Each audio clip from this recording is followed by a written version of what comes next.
first desk, our very first game, Empire vs. COWANA, in a minute.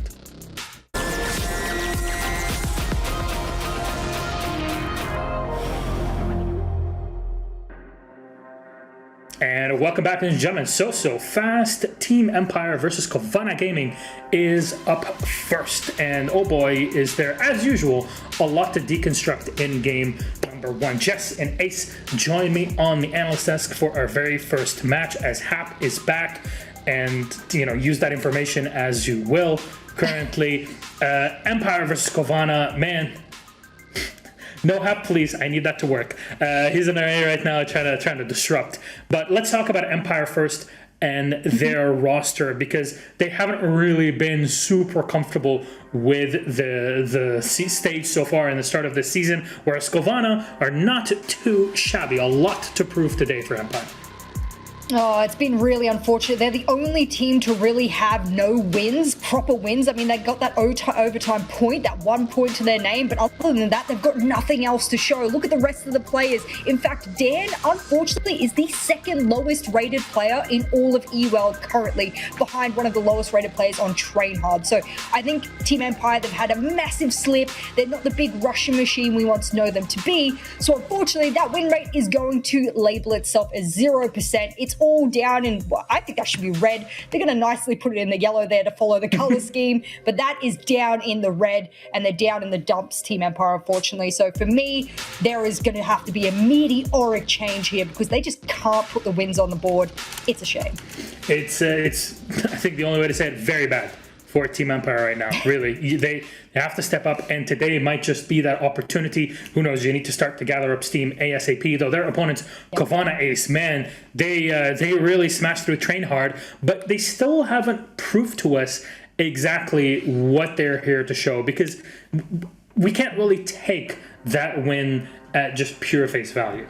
No, we can't, and this is the thing for COWANA right now. Yes, they have had 2 wins, but they've come against teams who were struggling at the time, Rogue and Train Hard.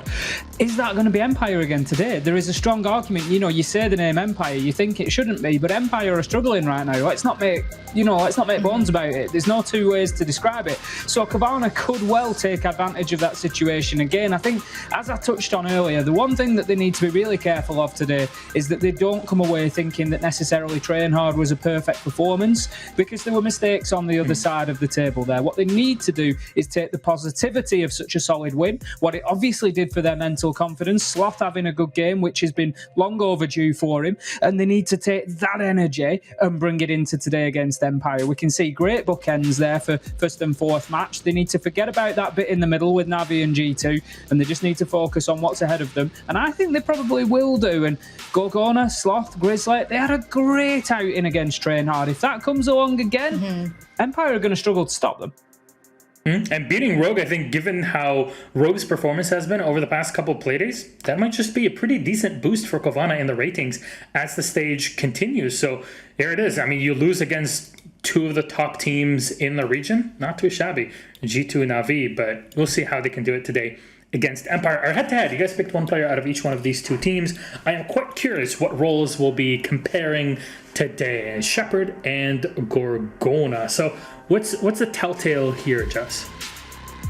Well, I mean, there is something that I've got to, throw a bone to Ace. He said these 2 are the big plays for the 1vx's on each of their teams. For Shepard, it makes sense because he is predominantly a support flex player, so it does make sense that being in the smoke main, you're often, left alone at the last end of the round should you have to clutch it. So that's why I like that we bring these stats up. It's not always about KD. Sometimes it's about those plays that get you an entire round that would otherwise have been lost if that player didn't step up and have a god moment in a 1vx. So that's the statistic that we want to compare between both of these players. You need a clutch player every now and then, Ace, and you brought up Gorgona as a really good comparison here. Absolutely, Gorgona. We've seen him active and alive in the late round quite often, and as you say, we might not expect that as much as we do of Shepard, because he's not playing those hard support roles. He's playing more of a flex position, but what he is doing is keeping himself alive, which is vitally important, and something I don't think we always speak enough about, really, is the survivability. He's keeping himself in there and active at the end of the round, but he's also got a cool head, and he's got the ability to frag, and he can close out those difficult situations. You cannot undervalue that when it's in a team composition. If you've got a man sat next to you and everybody's dead, and you've still got that belief that it's all right, Gorgona's left. He wins these.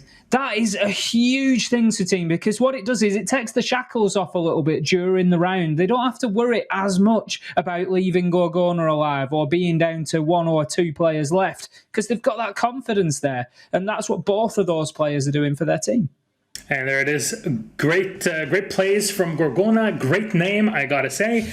And finally, reminder, our first and only Bulgarian player that has ever played competitively in EUL. That's pretty huge, actually. Finally getting that representation, and you can see that sort of talent, bring it in. So, hey, maybe if you're from the region or you find that your country is underrepresented, that you would compete in even another country's nationals, because we have the certain rules that allow for that here in Europe. So something to keep in mind if you would like to be the next Gorgona in EUL, wherever you may be in our beautiful continent. Though, let's check out which map we're going to be on, because we still waiting for our lobby to be readied up, so we're ready to go. Usually we blame Hap for delays. Today that is not the case. Clubhouse banned by Empire. Cafe Dostoevsky is our decider. Nice. And COWANA will go for a defense start. What do you think, Jess? Oh, this is really cool. The reason I really like that Empire got not only did they get the last pick, but they've chosen Cafe. Remember they beat BDS on Cafe during that best of 3? And that was really impressive to me, because I actually thought on a map like Cafe, it should be quite difficult to beat a very structured team like BDS. But the structure that Team Empire follow obviously just worked tons for them. So if you could beat BDS, I don't see why you can't beat a really, really struggling counterpart of COWANA here. Well, when I say struggling, lower ends of the standings here. To be fair, on the flip side though, Cafe has been a good map for COWANA in stage 1. Played it once, won it once. That's true. They went 4-2 in the first half against Rogue, and then 3-0 in the second half on defence, albeit not against the fantastic Rogue at the time. We've seen a bit of a turnaround for Rogue. They were playing very individually, so I think if COWANA can do that to Empire, if they can force them to split up to play as individuals, they might get some joy, but certainly not somewhere they're going to be scared of playing. I wonder what... I don't know how to spin this, really, because you know what, Empire has been struggling so much. They, if we go back to stats and their successes, you're going back to November, which is not really long ago, right? And you compare it with COWANA, where their performance is very recent. We talked about them through 2021. They're qualifying into EUL, and their performance so far in stage 1. So I don't really know how to try to split this correctly, because the map, in this case, I think makes it even more complicated. I also put in my notes here, so something that I did want to kind of give a leg up here for Team Empire is that they actually haven't been doing horrifically. 7-5, 7-5, 7-3, I think. I mean, look, those are close scorelines, so they're actually putting rounds on the board. They're not being dominated in their losses. It's just unfortunate that when it gets to the 5, 6, whatever it's getting to at the end of these matches, they can't seem to pull their heads together and then move that into either overtime again, like they did last time in that first week, or they can push it into a win. My problem is if the late game you're struggling with, and Team Empire has a very good support staff behind them and very intense, then, you know, they've got to work on it. I don't know. It's close. I feel like it's close. I think it's very close. I think this is a bit of a sleeper matchup, to be honest. We look at it, and obviously BDS Navi, takes all the limelight tonight. That's like a big matchup that everybody has been anticipating. But there's a good few matches tonight that are actually going to be very exciting, and I think very close. I wouldn't be surprised to see all 12 rounds out of this, or even more, potentially into overtime, because both of them are going to be fighting hard. You've got COWANA on the one side, who seem to be all or nothing. They either win convincingly or struggle to a defeat. Or you've got Empire, as you say, who are going the distance almost every time and just not getting themselves over the line. So I don't think this is going to be any walk in the park for COWANA, and I think people just looking at last Playday's result could maybe be forgiven for thinking that they're in much better form. I don't think that's the case. I think it's going to be a tough slog for either of these to win this. So, Jess, you talked about Empire. I want to, since the lobby's ready. Okay, I want to talk something else. Talk about the effect of Kendra on the squad here, but we're all good to go. Our lobby is ready. Jess, Ace, thank you so much for being on here. It is time, though, to toss it into game. So, ladies and gentlemen, I hope you are ready for Empire versus COWANA. It's a classic UK versus Russia match, and we'll see who's charging through today. We'll toss it to our casters, and it is Des and, well, what am I looking at here? Wait a second. I'm confused. Wait a second. This was the wrong Playday. Yeah, it's Fluke and Hap. I don't know. It loaded the wrong Playday. It's Flap. Anyways, it's Flap. Enjoy. I'm not sure if we had to introduce ourselves, but they wanted to talk, and we decided to press the start button. So, no talking for you guys. I'm sorry, Des can't be here, Milos. But, you know, we'll try and do our best. Apparently we're not good enough, Apparently we're not good enough for Milos, which I kind of suspected. Yeah, we're opening up. I like how he framed it as a classic UK-Russia showdown. As a classic? Would you break... How often do we have... classic? I mean, I hope the not game really, is a classic. Considering they never really played against each other, so it's hard to be classic. So I don't know if I would call this a classic, but maybe... I think they meant, like, UK played a lot versus Either CIS way, region. I think it could be a classic. Cafe is a good map for... COWANA. It's a map where they can have good days and they can play big games, and obviously, you know, they opened up against Rogue in a big way on Cafe, in that they took a lot of people by surprise, and I guess that is what they could bring today against Empire.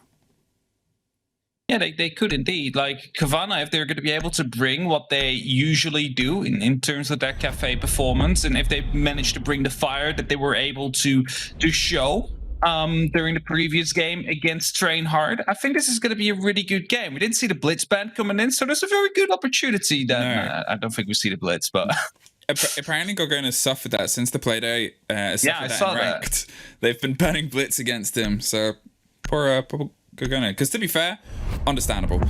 Mirror gone, okay. It limits a lot of the extensions you could do across the top floor for teams that like to do the open holds inside the kitchen as well. It kind of cuts a lot of the momentum out of those, so they can't be as aggro on a potential aggro position. Wamai as well, it limits some of the play. I mean, you look at this now, you look at the bans that we've got, you assume kitchen's going to be quite locked down for these two teams.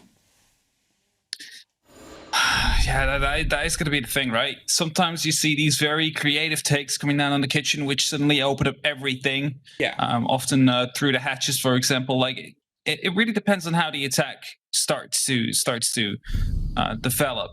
But yes, it does look a lot like the kitchen is going to be a hard contested point. Either way, we're going there straight away, so we get to see it. That's it. I think that's the thing about these bans is it turns kitchen into a bastion. It turns it into very solid walls. It limits some of the big angles that you might be able to play with that Carly. It seems like they're expecting some of the play. Down here, they obviously are limited by the lack of a Thatcher, but they still want to make sure that they can get through what is going to be a solid setup here. They are obviously bringing themselves with a double set of Hard Eyes, the Maestro and the Echo. Echo, we've seen some huge plays on this site across the other regions as well, and he's come in clutch a couple of times. There's a lot of little cabinets you can hide the yokai in, right? There's a lot of places in the kitchen where you can hide them. Just look at it when you're looking over that site.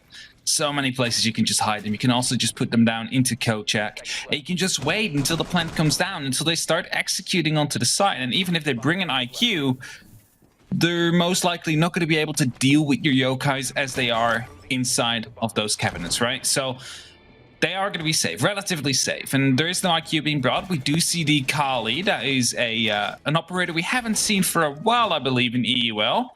And surely will be used to open up whatever approach they want to go for as quickly as possible as an alternative to the Thatcher. Setting themselves up behind the small bake, and as you said, the Kali is going for a wider rotation here. Scyther is making his way towards the pillars area to see if they can get some solidity above. You'll see teams put the pressure on the top, make sure they can pop open the hatch for the potential of the drop and push people further away. But Joystick is the first off the board, trying to get in on the White Stairs window. Sloth up to his own devices on the top floor, and he finds a second. And you can see he's living in the moment in the camera. Yeah, he's definitely living right here, and that's the Kali gone as well. Dan is now going to have a hard time. Saito will be able to pick up Sloth, so the refrag will be there, but the damage is already done. You lost Joystick, the man of the hour the last time around, and you lost Shepard, the man who's supposed to help Dan open up the walls. But it's not lost yet. Still a 3 and 4 situation. There's plenty of time to work with here for Empire. If they manage to keep themselves together, if they manage to figure out where these COWANA players are, they are going to be allowed to move very quickly throughout this map and potentially even get a breach down somewhere. Well, they're still waiting inside the site. As we said, it's a lot of verticality for now. Sledge is going to try and shepherd people into slightly more uncomfortable positions. It's rare to find yourself in a full lockdown from above, just based on the possible positions people can play and how much soft versus how much hard there is. But it does do bits in terms of just shepherding people further away. And although the aforementioned player on Kali is off the board, there is still some possibilities of those rotations down the bottom of the white stairs. If they want to make a quick move, they're going to have to clear off to the right hand side and make sure that that shield is dropped by the IP side. And with a minute on, they have a lot of time, but they've got to start thinking about, well, where do we actually want to try to make our way in? Well, luckily, a lot of the angles have been covered off right now, and that forces the players on the actual side for COWANA to stick in very specific corners, and they will be aware on that, on the likes of Empire, and they will be able to potentially work with that as well. As the grenade now being cooked in, will be tossed in, gets the kill as well. Anarchic just blocked off the ADS with his buddy right there at the moment that the grenade came in, and loses his life as a result, and that means that now the freezer drop will be coming in. Yeah, an unfortunate turn there, and there is Grizzly trying to dig in with a big Alder, but it goes burr and doesn't quite catch anybody. The frag grenade hits the camera on the far side. As Scyther seems like he wants to hop into the sink. Kendrew is waiting, and 13 seconds. We talked about these cameras and how monumental they can be. Oh, this could be all she wrote. He just has to play this on the backboard. There's the first, there's the 0, there's the second. There it is. Almost caught it. But the split second is in COWANA's favor in the first round. You instantly saw the eggs there as well. Instantly going back onto that plant, not worrying about the yokai, even though it had another charge. Probably relying onto your teammate of taking it down, allowing you to go for the plant. There was not much time. It was basically the only thing he could do. But the yokai saving the round right there. They managed to bring it back. They managed to get side control, but not completely, as the yokai's still around. Made sure COWANA is going to be able to pick up their first round. These are the limitations that we talk about on this map. When we say that Echo can pull out of clutch places, it's not just that the drones can be funneled and hidden in interesting angles that are tough to clear with those big hard beams that run across the top around the two most familiar plant spots towards Sink and Coffee, but it's also that there are those little rooms just off the side of the red corridor where Echo can find some comfort if not stressed. You'll see a lot of teams will open the rotation between red and long towards coat room, towards coat check, and all of those sort of areas. But then you've also obviously got the hard reinforcements inside the kitchen site itself. It just spells for a team that's one step ahead of the pressure. Well, comfort for an Echo that if he doesn't get caught, he can play himself cool and collected all round. Right, see that Mew Gemmer that we just put up on the hatch right there is going to be stopping any potential drone moving past. So they're trying to stop the flow of information that could potentially be won or gained by Empire. There's as many Mew Gemmers on that red side, so that does show that they're anticipating potential push from that side. And what you also saw is that one of those gemmers, some people might be, why is it not in the middle of the two walls? Now they can get it. No, they cannot, because the other Mew Gemmer is on the other side of the wall next to the drone hole and will be stopping up the right-hand side of the wall. And then the Mew Gemmer on the left-hand side is going to be protecting the left. And it's hard to get from the window in that case, and will force a Kali charge to be used at explosive lands. And that's exactly what's happening now. But at least she's able to make an impact this time, obviously. Previously, two big players caught before they could even begin to find their way into the building. Joystick now droning out around side the cigar lounge and the Christmas tree to make sure that they can keep an eye on Kendrew, playing close underneath the red balcony, making sure that if there is a drop that comes through, he can be the one to catch whoever falls. But Empire aren't rushing in. They're making sure they have their angles and ideas, taking care of big bits of utility, as Kenny will find himself under even more pressure, even more angles, even more windows, and even more chances, but none of them have hit as of yet. Joystick aware as Kendra is getting tagged up quite a bit, has to drop the hatch and will survive, but might have been spotted out by the drone of always, so they're aware of the fact that one of the members just fell back. And does that look like an empty site to me? That looks like a very empty site to me from the likes of COWANA.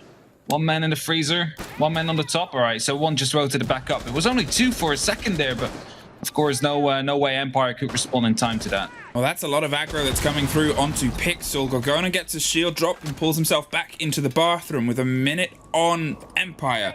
Have only just now started to potentially find their feet inside the top of red stairs and around the site itself. Always is putting pressure on the back of white stairs, but comes off worse from the exchange. Finally, they're able to start trying to dig out this corner, but it seems like they haven't quite caught Gorgona as of yet. Here's the drone go past, drops that and pulls away before the ace charge puts him in a more tricky predicament. But with sight, they're still trying to clear underneath the pressure, and the first kill has to come for Empire to alleviate the stress so they can push in, and it's always that finds Gorgona dug in. There's also a man down. Kendru inside on low health already suffers from the side of that frag grenade, able to get picked back up with only 30 seconds. The push has to come now.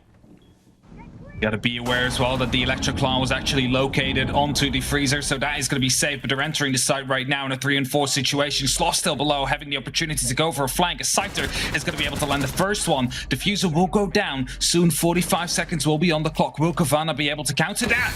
Yes, they can. Oh, they are grasping now. They pick it up, but just enough time to try and put it back down. There's the spray, there's the pre-fire, there's always with a lock, and there's Sloth from the back stairs. 2 times, 2 rounds, 2 diffusers. Not enough seconds on the board. I was so sure that after that first C4 exploded, that it was going to be gone, but they still managed to grab it back up. There was someone in place and in time to lock it down onto the ground again. But Sloth, indeed, as you said, coming up from the red stairs, able to cancel out that plant yet again. And COWANA able to pick up the second round. But again, it is a little bit of a scruffy fight at the end, you can almost say, right? Like last round in the kitchen, we saw the control being there for Empire. However, we still had the yokai drones that they didn't take care of that basically saved in the round. And I see here as well, side control was basically, well, forfeited for the majority of it. Plant was going down, but the C4 just in range to stop it from happening. And somehow COWANA able to walk away with 2 of the rounds right here. Could have just as well gone the other way. I mean, sketchy and scrappy is 2 very succinct words for it. It was nails to the board there at that situation. They dug in and hoped. The C4 play was perfect. There's no 2 ways about that. He caught them at the right time and just caught the side of that planter. And in that situation, you're taking a risk. You're saying, well, I'm going to stick this and hope. Unfortunately, it didn't pay off for them. But the fact that they then only had the time to pick it up and put it back down in the same situation, they still had 2 bodies. They knew where one was and tried to shut it down. Sloth found that weakness in the Death Star, trusted the Force, and found their second round. Managed to find the explosion indeed, just in time as well. The diffuser was almost down in 45 seconds, or almost counting from that clock, but didn't get to that point. Instead, it is COWANA that picked up yet another round, and we find ourselves in 0-2 right now. Going to one of the 2 middle sides. It looks like reading. And of course, Fireplace. And Empire, they know that they have to get piano control. They know that they have to try and find these roamers, and we'll spot out one of them, Grizzly, through the hatch. We'll be aware of the fact that he's up there, but Empire too busy trying to get control first off top of red. They need to enter into piano before they can try and use that hatch to their advantage. Dan is being led by the support of his teammates on the side, able to get feet inside the top of red. And obviously we've seen a lot of bloodshed happen on this top floor across the first 2 rounds, and Empire are making sure their feet are in the building early. They aren't risking wasting more time and having people dropped outside. They know how close they're coming. They can taste one of those round victories, and well, the flavor is much sweeter the quicker it comes. But unfortunately, Dan is the first off the board, dropped by Sloth. They almost get the trade as he puts himself around in a little bit more of a safe location around the side of the Aruni gates, but it's not safe enough for Scyther. Digs his way through the middle. Grizzly with a bit of revenge. Gorgona's holding onto the white stairs, waiting for the rotate to come around the opposite side. Iana's going to lead the Gemini around the corner as the grenade pops over the top, just gets caught by the ADS, and now it's a wait of how do we get these last couple of bodies out. So one of the LV explosive lenses just being shot down by Shepard as well, hoping to waste one of those ADSs. But as you said, the grenade was caught. And now a second one as well. And this Nitro kill comes in, and our kick will be able to take down Scyther.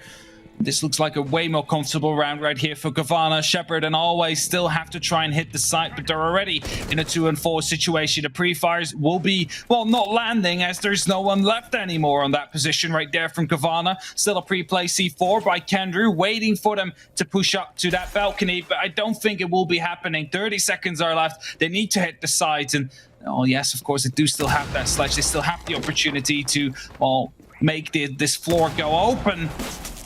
And that cam will be given away. The fact that he was right there. C4 will not hit, however. Well, less than 20 seconds, and they're still opening the vertical to see if they can pull something out before they try and take the hot drop and push and pressure their way through onto site. But nobody is caught outside of Always suffering a shoulder of damage. The angle and the corner isn't there at the bottom of the stairs. They're going to drop round pillars and hit a soft door. Always finds Grizzly. And otherwise, they find a wall insurpassable, and COWANA, I'm going to say somehow pull off the 3-point rotation, because those first two, well, they were close. The third, that was all theirs, I think. Yeah. The first 2 rounds were somehow they managed to get away with 2 right here. This one is like, yes, very clean. Managed to pick up a lot of the frags without really being traded by the likes of Empire. You saw that at the end right there. They were just looking for something desperately, but couldn't find anything. And as soon as they decided, right, maybe we should just force a plant and hold the vertical, well, the door was still closed. You know, doesn't really help you in that case. But 0-3 right now. Fireplace, mining coming out. We're going to all 4 bomb sites. Okay. That is going to be a statement from COWANA, you can almost say. Hey, give us the full stretch. They're a team that is comfortable to play pocket plays, as we saw in their previous game earlier this week with the blitz play. But, you know, stretching yourself out, trying to pull one of these offsides, because if it goes wrong, then they obviously still have kitchen, and then they have top, and then what that puts into the hands of Empire is a guessing game of, well, what do we bring, how do we adapt, and what do we change? To be fair, their lineup has been pretty solid. They're staying on the Kali for now to try and make sure that they can get through all of the hard walls that are being put forward, but it's not just the hard walls that are causing problems. We're seeing Aruni, we're seeing usually Jaeger eating up a lot of those grenades as well. Yeah. Things are a little bit out of step, I think. Something I was wondering as well, like it didn't really matter in the end, but Dan used a smoke to disable the Aruni Surya laser gate. But right after he did that, a replicator walked through from Yana, like right after, so it didn't get caught. So the smoke was used to dismantle it, whilst we normally now see the replicator of Scyther or Yana to take care of the Surya laser gates, because it is a counter, right? And it recharges, so you basically have, well, not infinite, because there's only so much time in a round, but you do get it back after a couple of seconds. So, you know, Dan died right afterwards, so he didn't get to use his other smoke. But when we will be in an eventual execute situation and you don't have the smoke slap, that could have been problematic. Wow, stacking up around this top and making sure they have the read to take over Red Stairs. They have a couple of bodies that are inside. The hatch is hard from Piano. They're not going to go for a big extension, but they have Sloth playing on that pixel angle, waiting for somebody to pop up on that window. Nobody is there as of yet, but look at that from Gorgona. Oh, that is a little bit cheeky. Really nasty. Is a really nasty angle right there. They knew where they wanted to open up, but Sloth just waiting. Always deciding to spray through the window. Sloth somehow happens to have his crosshair right into the head. And that is going to be the second kill in a row right now. Dan down with the Selmas. Always down as he was upside down on the rappel. Might have had some grenades left still. And Empire yet again find themselves in a 3-on-5 situation right here. And look at the amount of verticality in terms of destruction they have left. The Shepherd jumps into a frost mat. We'll have 2 members ready to pick him up, so that's not really an issue. But they don't really have the opportunity to go for the verticality, and that means Kendra is going aggressive right now. Tries to spray down 1, 2, but that's the kill. Shepherd with an actual team kill. Yeah, that's very unfortunate. This was a really sloppy late round from Empire, I'd say. I mean, you're right, and it's so tough. And I think you can kind of tell that things are starting to slip a little bit further and further away from them, because they are rightfully so taking a tactical timeout right now and taking a bit of a break, because for all we talk about, okay, the first round was won by the Echo. We talked about how significant he can be at the beginning, and he was at the end. He wasn't quite caught out. The second round, it could have very much, and probably should have been in a lot of other teams' cases, Empire's. It was one loose cannon was able to win the fight. The third slipped further, and the fourth, it's tough to kind of find compliments in that approach, because they seemed frustrated. They seemed a little bit in their heads and blinkered. It could have been worse, I have to say. Do you remember Blur taking down, was it from VP with a grenade in his hand, which dropped and then killed another one? You know, Pash, I believe. Oh, it can always be worse, but yeah, but can you see Yana? Yeah, but you can grenade? see the kind of, you can see that they're getting a bit frustrated, Empire. You can see it in their play from what was very meticulous in the first and second round to the third, where they went a little bit quicker, and there where it was things like, you know, 3 of them stuck in Cigar, 1 in a frost mat. Obviously the kill on from Gorgona was filthy, those angles, and then Sloth, he was in the right place, right time. That's Siege. But then you can see that when they're starting to fall apart, COWANA are getting bolder and brasher, and I think they needed that break to break up the pace. They do indeed. Just quickly talk about what was going on, but the point I was trying to make there is, as you said, 3 people were inside of Cigar, and I said it could have been worse, because the Yana was pulling out a grenade, and if she would have stepped back a second earlier, she would have been stepping into that frost mat. I'm not sure if you actually drop the grenade if you go DBNO. I know if you get killed, but I'm not sure if that's the case. That could have been a triple team kill with a grenade right there. That's what I meant with it could have been worse. They were that close to being completely ruined by the frost mat in the end right there. But 0-4 is currently the scoreline, and yet again the Kali will be brought out. Yes, it gets the job done. Yes, they get the walls open up that they want to have opened up. However, I'm not sure if they're missing out on a gunner, because Shepherd is not really having an impact so far with the biggest rifle and the SPSMG9 that he carries alongside him. So far still on 0. Maybe it's time to try to go for a different operator. Maybe not Q to fill a similar role. Well, I think it's always worth talking about Empire when they do juggle round operators and roles. Obviously, Joystick is on that Ash role that has bounced around a couple of the members of the team, and he had a huge game earlier on in the week, and he hasn't quite been able to replicate that against COWANA so far. And I think because nobody is quite having that big, heavy frag game. Obviously, you've got Shepherds playing the support role. Dan is on the hard destructs. They can't be as aggro as they probably would like to, because it's a little bit consequential for a lot of the sites here. And, you know, it's seemingly putting them in this tricky situation where, as we've seen with a little bit of the misjuggling of utility, they're trying to find their opener, but they're trying to do it cautiously, and COWANA are throwing caution to the wind. But they have themselves inside the building, they have themselves aggressing onto kitchen, and they have that important hatch open with Sledge steadily working away on that soft floor. Sloth's gonna go for a bit of a C4 here, but nobody is quite close enough as of yet. Waiting for the read and the beat, but nobody has drifted too close. The first blow, if it goes into Empire's way, could spell the start of some good momentum. They just used 12 Excaros onto the rotation into the hallway right there. That's very curious to see. Might have decided that they don't need it elsewhere. Of course, we did see a lot of rotations last round on all the walls basically on the site, meaning that you don't really need more Excaros, but you never know if it would come in handy, I would guess. Anyway, still see these yokais available. We still see the evil eyes available, and Empire, they have about 60 seconds left to set themselves up for an execute and to set themselves up to get rid of all that utility. And as they do drop in now, it's Shepard to lead the charge with the Kali. Yeah, they found their way into the site. They've slipped past the single body, but Anarchic can separate them from each other. Dan suffers a scratch from the smoke canisters, and, well, they need to have a little bit more support, because if this diffuser goes wrong again, that's only 2 bodies currently inside the site. They're digging around the corner to see if they can find some semblance of it, but it's Gorgona that gets them from deep, cooked up inside the bakery, all across the kitchen. The pings are still coming as Dan tries to stick it. Kenny, though, well, he's watching and he's waiting, and he's just going to keep those drones moving. There's another trade. Kendrew finds one. Sloth finds another. Joystick finds a big trade, but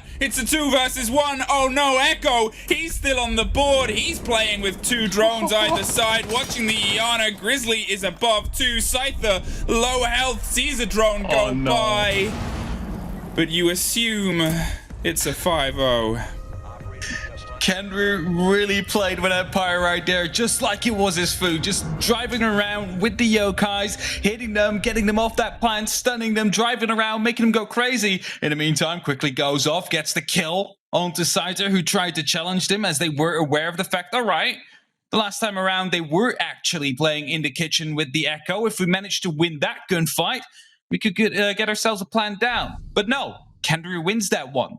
And he goes back onto the yokai, back to bully Empire into yet another round win here for COWANA, who now find themselves onto 0-5. And I mean, we saw them play 7-0 last week.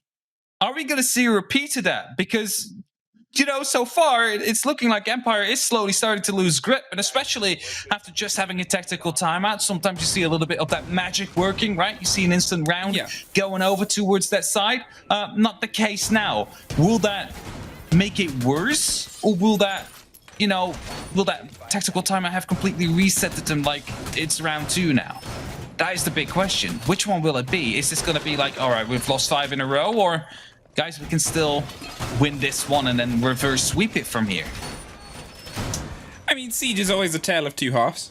I think that's, you know, a reverse sweep. Sure, I'm not 100% sure on the statistics of how many times it has happened, but it has happened.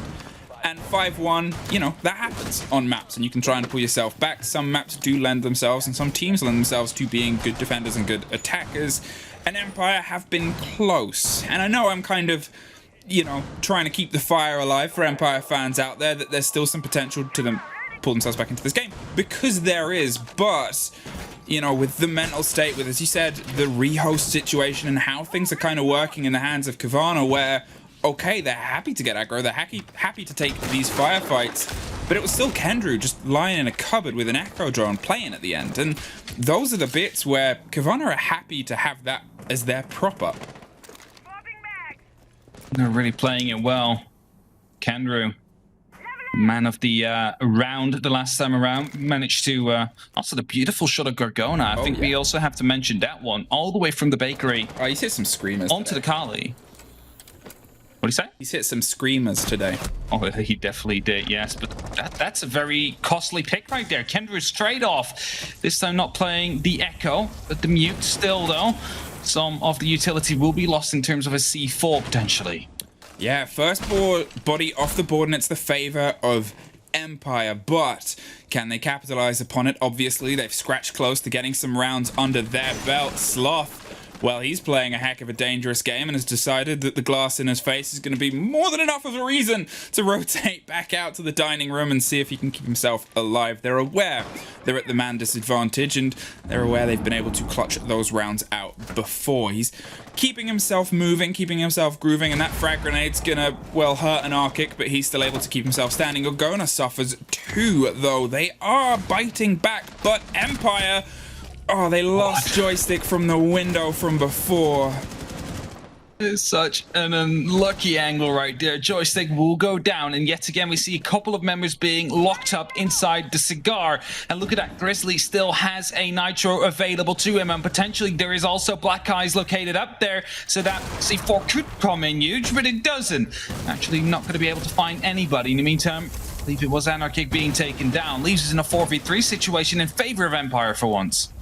COWANA just swings from Pixel and finds Dan, baited and rotated around. Shepard suffers too. You can see huge Kali lines making their way towards the madman who's keeping himself alive with a very little sliver of hard destruction. There's one, there's another, almost swung on the side, tries to go with the pistol, doesn't find it. Team Empire, they finally find a round locked. They have a buffer on their defense, but can they use this to fuel the Russian machine to the end?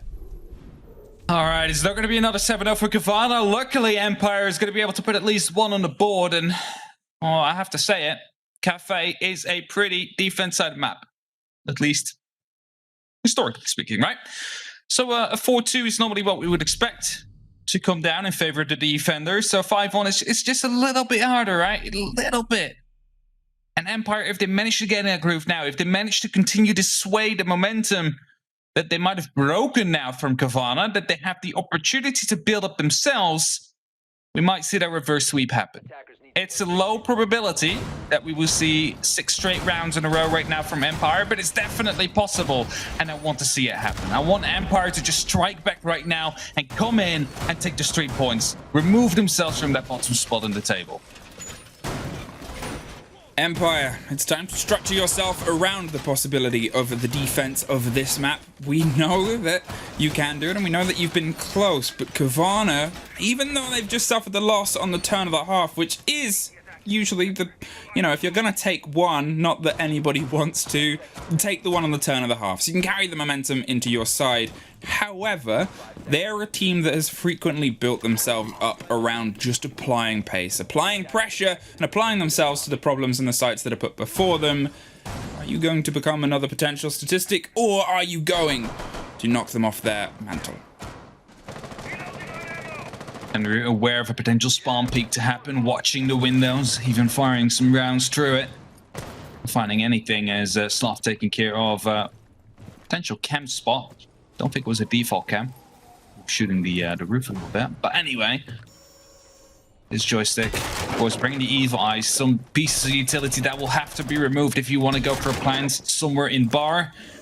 We do often see is complete annihilation onto the actual site before they start pushing it. We do not often see a something we did actually see at the start every now and then. Skylight drop to get a bit of smokes, Ying or Capitao, try and go for the plant. Doesn't really happen. What we see now is just basically forcing everybody out of the side and forcing them downstairs and trying to go for the plant, then letting the Roma try and come back. Well, it's baited grenades either side. They roll them out. The perfect combination of fireworks to try and remove some of the utility bounced either side, but you still see the Banshee on the bottom. You still see that Evil Eye bubble that is on the top wall just underneath. The pings are coming through to try and lead some semblance, but without that opening body, they're concerned about swinging just round the side of the new Balk. There's still pings on utility and still some pressure attempted to be implied back against them, but you can see that there's caution in the movement and the swings that they're doing. They know that they've got to try and drop some of this with 2 grenades already gone to no avail. You see the jiggle peaks coming in, right? They're trying to find out, all right, someone there? No, not okay. Now we're moving a little bit more consciously, confidently, rather. Something that could have maybe saved Empire a couple of rounds. The verticals that we saw, for example, for that breach hole that Kendrew is standing right next to, could have saved them their lives if they were just quickly checking if someone would be there. And of course, we knew that was the case, and that's a cube kill right there coming in from Sloth. Picking up the first one, that might allow COWANA to try and move through from here on forward. They've been able to get their opener now. They've been able to take care of Maestro as well, so it's a huge gun off the backboard, and it means those cameras are only cameras. Kendrew suffers as he tries to slither through a very close gap. The electricity gives a bit of the game away on the movement, and he can't quite get the angle and the swing on the body inside the freezer. Scyther rotates up the back of the red stairs, doesn't quite catch an Arkic, who has a very important kill under his belt. Sloth gets dropped as Dan finds one, but the trade comes from pillars underneath. 2 bodies left as Kendrew tries to stick the plant. 20 seconds on the board. They have some possibility of training this up, but the diffuser is dropped cold. Now they have to try and swing on the body in the middle. Grizzly is the one that finds it, goes for the pickup before they attempt the plant. Always swings up the white stairs, concerned of the watch. Just has to land a couple of bullets on the diffuser planter, but Kenny's there first. COWANA Map point. Some might be thinking right now, why did you go for the pickup first rather than going for the diffuser? Look at the time, it's running out, but this is exactly why. You buy yourself another member that has the opportunity to cover you whilst you go for that plant. All Kenny has to do, just land a couple of shots, you win the round, you put yourself up onto match point. And like that, they covered themselves off. And right now, Empire, they are going to be feeling it. Okay, 1-6, boys. This is one of the worst results that we've been against right now. All of the other games were a lot closer than this, and well, we really need to get it. We really need to start going. We really need to put the momentum in our favor, and Reading Room Fireplace will be the site that they try and turn the tides. However, the question is, will it be in time, and will COWANA be able to make quick work of this one tonight and put themselves up to a 7-1? They already had a 7-0 last week, mind you. They're really on a tear right now. I think that's it. If you look through the previous results of COWANA, when they were in Cafe against Rogue, it was a 7-2. Train Hard, obviously last week a 7-0, but then their losses are also usually quite big. It was a 7-1, 2G2, and then a 7-4 is the closest game that they've had. Whereas in the hands of Empire, opened the season on an OT loss, and then it's 2-5-7s and a 3-7. They've scrapped in their fights, but they're going to have to do more than scrap if they want to pull this back. COWANA found yet another opener, and they pushed and applied pressure upon those defenders. They're going to try and double down to have some success here and see if they can make some of this top floor hold. Obviously, the site itself isn't the same, and it seems like they want to lead in with some aggression this time. Go for the windows, and COWANA almost suffers instantly. There you have it, very aggressive plays coming out right there. I must say, COWANA, who lost his life right there, always still holding for the potential of a late spawn coming through, but has to be careful, as in the meantime, Anarchic already on top of that roof, has the opportunity to go aggressive, but wants Grizzly instead to pick up Dan. The entry there for COWANA, a very important entry, you might say. This could be the final entry of the round, especially as Scyther and Joystick will go down. It's a 2-on-5 situation now, and the plant is going through. 45 seconds soon to be on the clock, and it's only up 2 always now. They saw an opportunity, they take it and they planted it, and always you have an ace clutch situation to stop your team losing. There can be a higher pressure, but you've opened it with half health gone and 1 body for the trade. Now, COWANA, 30 seconds separate them from taking home a swift victory on the opening game of our day. Now only 20 as always, hits pillars and tries to find somebody on the back stairs, but it's Sloth to end it. It's GG's in chat. Smiles on COWANA, and Empire unfortunately crumble, the worst they have all season. It's getting worse and worse with Empire right here, and COWANA is getting better and better. The entry frag that came in, really important. They've managed to follow it up with another 2 and instantly decided, all right, let's repel in. Let's go for that plant and make sure that we are going to be walking away with this win right here, right now. And Sloth in 12-6, really carrying COWANA. Not really, I have to say. Like, yes, he had a lot of kills, but I feel like it was a really good team effort. Kenny, for example, with the Yokais, might have not had like 20 kills, but basically secured them 2 rounds. 2 of the closest rounds there actually were, mind you. So kills don't mean anything, or everything, I have to say. Sorry. Well, we opened the day with them saying there wasn't much to say about the COWANA game from Monday, and I have a feeling it's going to be a similar story today, but either way, let's head over to the desk and see what they have to say about this. Thanks so much, M and Hap. We are back on the analyst desk. And